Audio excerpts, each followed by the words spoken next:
अखियों लाज हमारी किशोरी Radhe. So, hello everyone. I hope you all are fit and fine. Welcome to my channel Learn English with Smart भैया. और आज है हमारी पार्ट्स ऑफ स्पीच की लास्ट क्लास, ठीक है, जो कि किसके बारे में है, कंजंक्शन के बारे में. ठीक है, इससे पहले हमने अच्छे से सीखा कई चीज़ों के बारे में, noun, article, sentence, okay, verb, adverb, adjective, ये सब होते क्या है ना, और प्रीपोजिशन अच्छे से सीखा ना.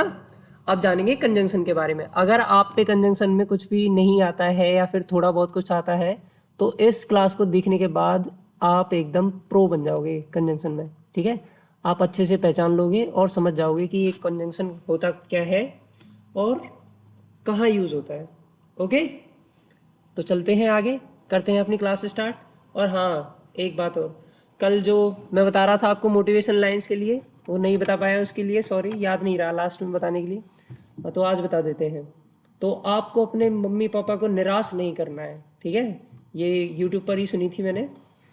तो वो कविता है एक बच्चे की, होता है छोटा सा, वो बोलता है कि जो पानी से नहाएगा, जो पानी से नहाएगा वो सिर्फ लिबास बदलेगा. ओके, जो पानी से नहाएगा वो सिर्फ लिबास बदलेगा, और जो पसीने से नहाएगा वो एक दिन इतिहास बदलेगा, एक दिन इतिहास बदलेगा. ठीक है, अरे अब क्या बोल रहे हो कि भैया जो नहाएगा ही नहीं वो, अरे यार, जो नहीं नहाएगा वो बेचारा क्या बदलेगा, है ना, बिना नहाए तो कुछ बदला नहीं जा सकता. और ये क्या पूछ रहे हो भाई तुम कि सर्दियों में कौन सा पसीना आता है, तो फिर नहीं बदलेगा इतिहास. ठीक है, वही रहेगा जो है. चलो करते हैं कंजंक्शन की क्लास स्टार्ट. ओके, तो देखो कंजंक्शन भैया हमारे होते कौन है. ठीक है, तो ये होते हैं हमारे बिचौलिया. ठीक है, जैसे कि कंजंक्शन इज ए वर्ड, कौन सा word, that joins two words, जो दो वर्ड्स को जोड़ता है, टू फ्रेजेस को जोड़ता है और टू सेंटेंसेस को जोड़ता है. ठीक है, बिचौलिया ही तो है, दो बराबर चीजों को जोड़ रहे हैं, दो वर्ड्स को, फ्रेजेस को और सेंटेंसेस को. और ये केस में हेल्प करते हैं हमारे आइडियाज़ को स्मूथली कनेक्ट करने में. ठीक है, हमें समझने में. और एग्जाम्पल्स इसके क्या हो जाएंगे, एंड और बट और so, because, although, if, when, while. Okay, have you got this point. चलते हैं आगे. तो पहला टाइप आता है हमारा कोऑर्डिनेटिंग कंजंक्शन. ठीक है, जो हमारे इक्वल आइडियाज़ को ज्वाइन करते हैं. ठीक है, ये होते हैं हमारे कोऑर्डिनेटिंग कंजंक्शन, और इनकी होती है ट्रिक. वो ट्रिक क्या होती है, fan boys. Fan boys. F से होता है हमारा फॉर, ए से एंड, एन से नॉट, बी से बट, ओ से और, वाई से यट, एंड एस से सो. ओके, याद रहेगा ना अब हमेशा. चलो चलते हैं आगे. ठीक है, जैसे कि she is smart and hard working, वह स्मार्ट है और हार्ड वर्किंग है. ठीक है, तो दो बराबर चीज़ों को जोड़ रहा है ना, स्मार्ट है और हार्ड वर्किंग है. ठीक है, उसके बाद I wanted to play but it was raining. ठीक है, ये दो सेंटेंसेस को जोड़ रहा है कि मैं खेलना चाहता था लेकिन बारिश होने लगी, है ना. उसके बाद यू कैन टेक टी और कॉफ़ी, आप या तो टी ले सकते हो या फिर कॉफ़ी ले सकते हो.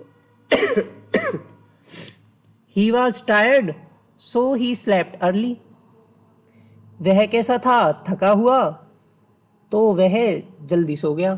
ठीक है, तो ये रहे हमारे कंजंक्शन जी. ठीक है, जो बराबर चीज़ों को दो जोड़ रहे हैं. ठीक है, यहाँ पे दो वर्ड्स को जोड़ा, यहाँ पे उसके बाद दो सेंटेंसेस को, देन यहाँ पे दो नाउन्स को, एंड देन उसके बाद फिर से दो सेंटेंस. आगे समझ में. चलते हैं नेक्स्ट स्लाइड पर, and that is subordinating conjunction. Join a reason, condition, time, ETC. अब सबऑर्डिनेटिंग कंजंक्शन हमारे कौन से होते हैं. सबऑर्डिनेटिंग कंजंक्शन होते हैं जैसे कि बिकॉज.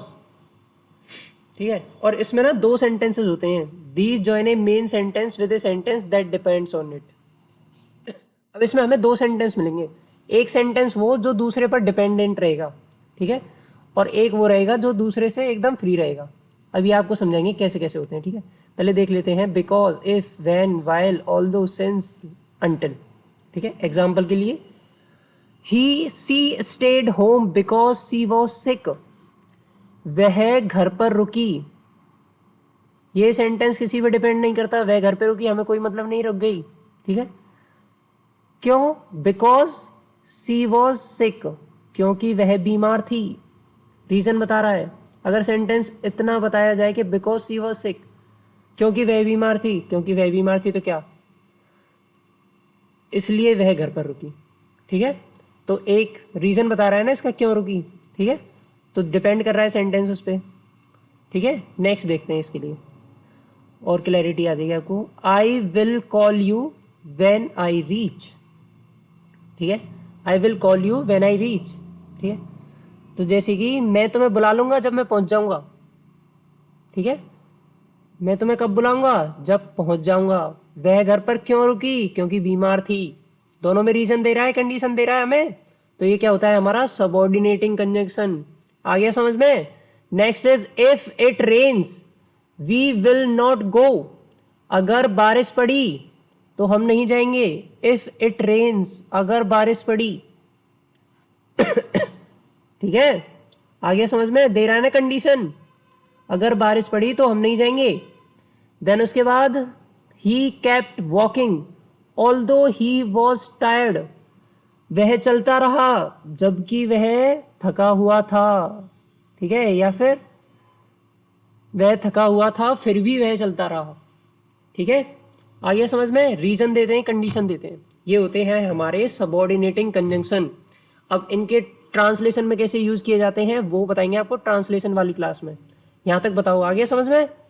चलो चलते हैं next. Next is correlative conjunction used in pairs.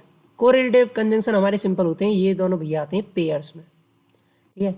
ये अकेले नहीं आएंगे, ठीक है, इनका पेयर बना हुआ है, ठीक है, सिंगल नहीं है।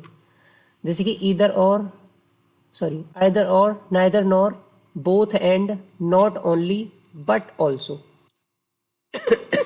ठीक है। ये हमेशा किस में आते हैं? पेयर में आते हैं, ठीक है, जोड़े में आते हैं। हाँ, जोड़ा बना हुआ है इनका, सिंगल नहीं है।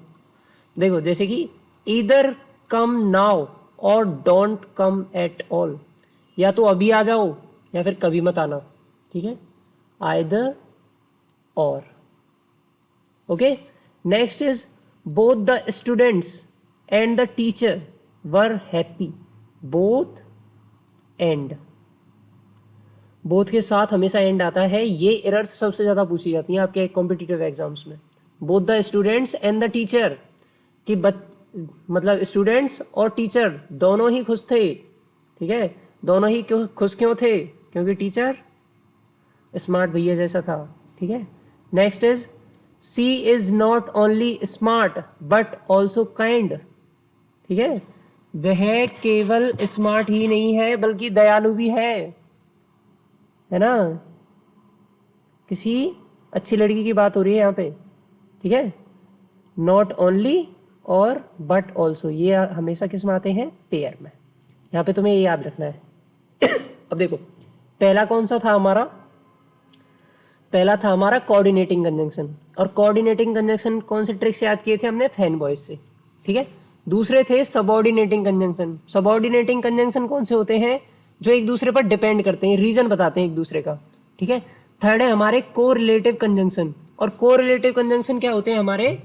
कोरिलेटिव कंजंक्शन वो होते हैं जो कि हमेशा पेयर में आते हैं, ठीक है। हेलो, हाँ अभी आ रहा हूँ, थोड़ी होती रही।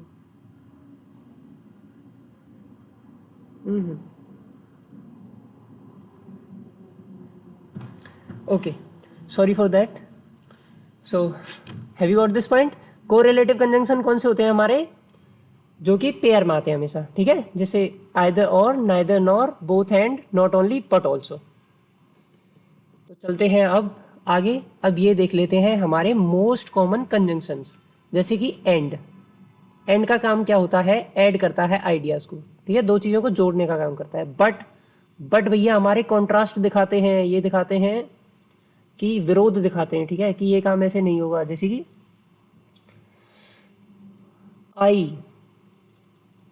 आई like to play but I don't have time, मुझे खेलना तो पसंद है लेकिन मेरे पास समय नहीं है।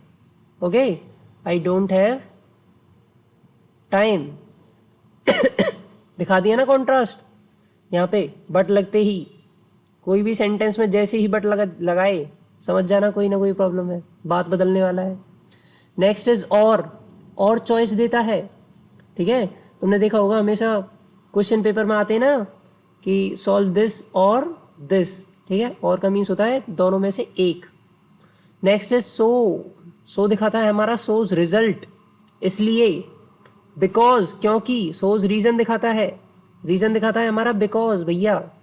Then if, shows condition, condition दिखाता है, शर्त बताता है, अगर ऐसा हुआ तो, अगर वैसा हुआ तो।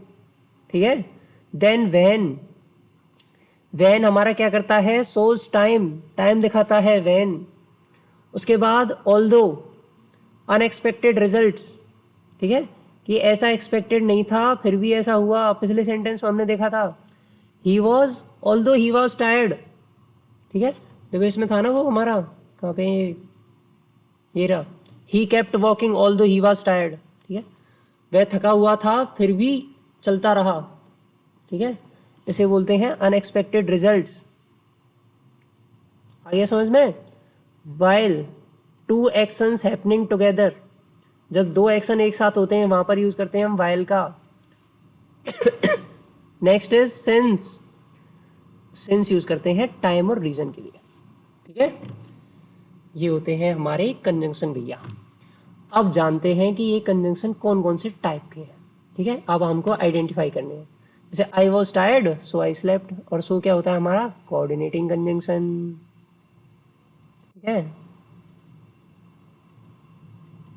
उसके बाद बिकॉज, रीजन बता रहा है तो सबऑर्डिनेटिंग। उसके बाद और, coordinating. Then but, coordinating. When he arrived we started, जब वह आएगा तब हम स्टार्ट करेंगे। ठीक है, ठीक है, या फिर जब वह आया तब हमने स्टार्ट किया, तो ये क्या हो जाएगा हमारा, रीजन बता रहा है, सबऑर्डिनेटिंग कंजंक्शन। उसके बाद I will go if it stops raining, if they the condition, मैं जाऊंगा अगर बारिश बंद हो जाएगी तो। ठीक है, तो इसका मतलब सबऑर्डिनेटिंग कंजंक्शन। उसके बाद she sings and dances and, coordinating. उसके बाद although it was late he kept working, वह लेट हो गया था फिर भी वह काम करता रहा। ठीक है, तो ऑल्दो क्या होता है हमारा, वही दिखा रहा है सबऑर्डिनेटिंग कंजंक्शन। ठीक है, रीजन बता रहा है, कॉन्ट्रास्ट वगैरह, अनएक्सपेक्टेड रिजल्ट्स दे रहा है। ठीक है, कि लेट होने के बाद भी वह काम करता रहा। उसके बाद बोथ एंड, आ गए दोनों पेयर में। ठीक है, देखते ही पहचान जाओ इनको, तो है ना, पेयर में आते हैं दोनों। ठीक है, तो ये क्या हो जाएगा हमारा पेयर वाला, को रिलेटिव कंजंक्शन, को रिलेटिव कंजंक्शन। ठीक है, उसके बाद सी ट्राइड येट सी फेल्ड, उसने ट्राई किया फिर भी फेल हो गई। कितना बुरा हुआ है ना, लेकिन ऐसे होता नहीं है अक्सर, है ना, फोन चलाती होगी। उसके बाद देखो सी ट्राइड येट सी फेल्ड, तो येट मीन्स फिर भी, और ये कौन सा होता है हमारा, कोऑर्डिनेटिंग कंजंक्शन। आ गया समझ में, have you got this point. तो कैसी लगी क्लास बताना ज़रूर कमेंट सेक्शन में, एंड थैंक्स फॉर वॉचिंग। तो वीडियो को लाइक करें अगर अच्छी लगी हो, तो सब्सक्राइब करें और अपने फ्रेंड्स के साथ ज़रूर शेयर कर दिया करो भाई। सो जय शंकर की, मिलते